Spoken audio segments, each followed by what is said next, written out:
আসসালামু আলাইকুম। আজ আমি শিশুদের নৈতিক শিক্ষা সম্পর্কে বলছি।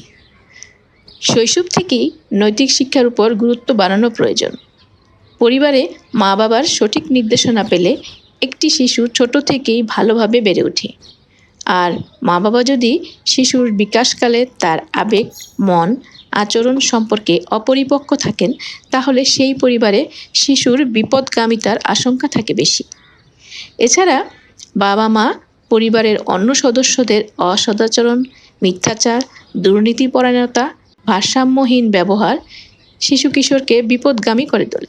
কাজেই পরিবার থেকে শিশু-কিশোরদের নৈতিক শিক্ষা প্রদান শুরু করতে হবে, বাস্তব জীবনে অনুশীলনের মাধ্যমে।